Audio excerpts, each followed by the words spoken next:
মানে তাতে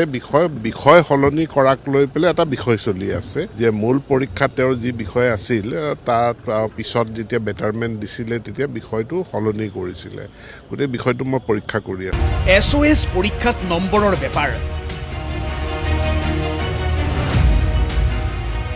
মন্ত্ৰীৰ ধমকত শিক্ষা সংসদত হাহাকাৰ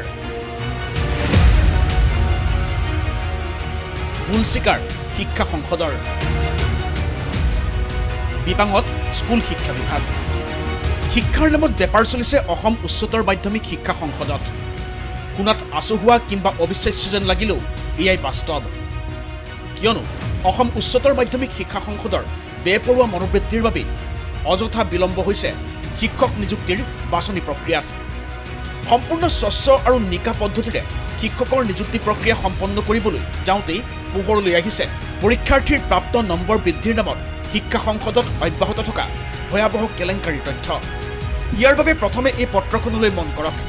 এই পত্ৰখন প্ৰাথমিক শিক্ষা সঞ্চালক সুৰঞ্জনা সেনাপতিয়ে শিক্ষা সংসদৰ সচিব পুলক পাটগিৰিলৈ 2 মাৰ্চত প্ৰেৰণ কৰিছে আৰু এই পত্ৰৰ জৰিয়তে নিযুক্তিৰ ক্ষেত্ৰত অসম ৰাজ্যিক মুক্ত বিদ্যালয় চমুকৈ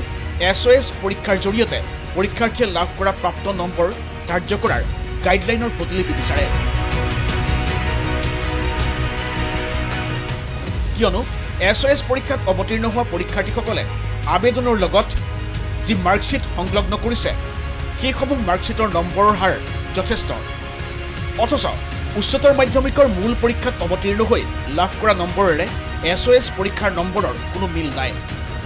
লগতে মিল নাই মূল পৰীক্ষাত অৱতীৰ্ণ হোৱা বিষয় আৰু SOS পৰীক্ষাত অৱতীৰ্ণ হোৱা বিষয়ৰো অথচ সংশ্লিষ্টসকলৰ মাৰ্কশ্বিটত স্পষ্টভাৱে উল্লেখ কৰা হৈছে ইম্প্ৰুভমেণ্ট স্কিমৰ অধীনত উত্তীৰ্ণ হোৱাৰ তথ্য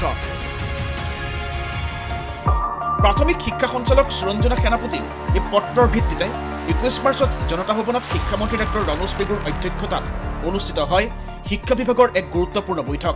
উক্ত বৈঠকতে শিক্ষামন্ত্ৰী ডক্টৰ ৰনোজ পেগুৱে শিক্ষা সংসদৰ অধ্যক্ষ ৰুক্ম বৰগোহাঁই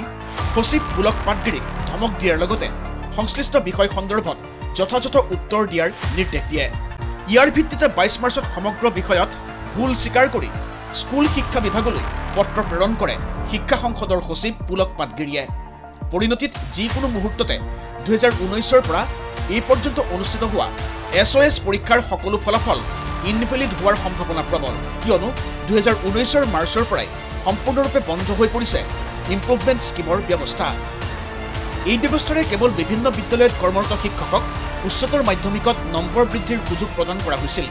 যিসকল কৰ্মৰত শিক্ষকৰ উচ্চতৰ মাধ্যমিকত প্ৰাপ্ত নম্বৰৰ হাৰ 50%ৰ তলত কিন্তু 2019ৰ পৰাই এই ব্যৱস্থা নাই তৎসত্ত্বেও কেৱল ধন ঘটাৰ স্বাৰ্থতেই শিক্ষা সংসদৰ সচিব পুলক পাটগিৰিয়ে 2022ৰ 19 ছেপ্টেম্বৰত SOSৰ A ব্লকৰ পৰীক্ষাৰ প্ৰপত্ৰ পূৰণৰ বাবে অধিসূচনা জাৰি কৰে আৰু সংশ্লিষ্ট অধিসূচনাত স্পষ্টভাৱে ইম্প্ৰুভমেণ্ট স্কিমৰ অধীনত পৰীক্ষাৰ্থী বিশেষে এবাৰৰ পৰা 9 বাৰলৈ পৰীক্ষাত অৱতীৰ্ণ হ'ব পাৰিব বুলি উল্লেখ কৰে আৰু ইয়াৰ ভিত্তিতে বহু শিক্ষাৰ্থীয়ে এই সুযোগ গ্ৰহণ কৰি SOS পৰীক্ষাৰ জৰিয়তে উচ্চতৰ মাধ্যমিক শাখাত প্ৰাপ্ত নম্বৰৰ হাৰ 98% পৰ্যন্ত বৃদ্ধি কৰে যি পদ্ধতিয়ে বিপাঙত পেলাইছে স্কুল শিক্ষা বিভাগক শিক্ষা সংসদৰ কাণ্ডজ্ঞানহীন এই কাণ্ড পোহৰলৈ অহাৰ পাছতে শিক্ষা সংসদে 13 মাৰ্চত জাৰি কৰে আন এক অধিসূচনা যি অধিসূচনাৰ জৰিয়তে সংশ্লিষ্ট পৰীক্ষাৰ্থীসকলক ইম্প্ৰুভমেণ্ট স্কিমৰ অধীনস্থ হিচাপে গণ্য কৰা নহ'ব বুলি নিজৰ দায় কৰাৰ চেষ্টা চলাই শিক্ষা সংসদৰ সচিব পুলক পাটগিৰিয়ে ইমানেই নহয় এনেবোৰ কাৰণতে চলিত শিক্ষাবৰ্ষত SOS পৰীক্ষা অনুষ্ঠিত হ'বনে নাই সেই সম্পৰ্কেও সিদ্ধান্ত গ্ৰহণ কৰিব পৰা নাই শিক্ষা সংসদে কাজেই নম্বৰ বৃদ্ধিৰ নামত যে শিক্ষা সংসদত বেপাৰ চলি আছে সেয়া নিশ্চিত আৰু এনেবোৰ কাৰণতে সমগ্ৰ বিষয়টো বিবেচনা কৰি থকা বুলি উল্লেখ কৰে শিক্ষামন্ত্ৰী ডক্টৰ ৰনোজ পেগুৱে খেলি মেলি মানে তাতে বিষয় সলনি কৰাক লৈ পেলাই এটা বিষয় চলি আছে যে মূল পৰীক্ষাত তেওঁৰ যি বিষয় আছিল তাৰ পিছত যেতিয়া বেটাৰমেণ্ট দিছিলে তেতিয়া বিষয়টো সলনি কৰিছিলে গোটেই বিষয়টো মই পৰীক্ষা কৰি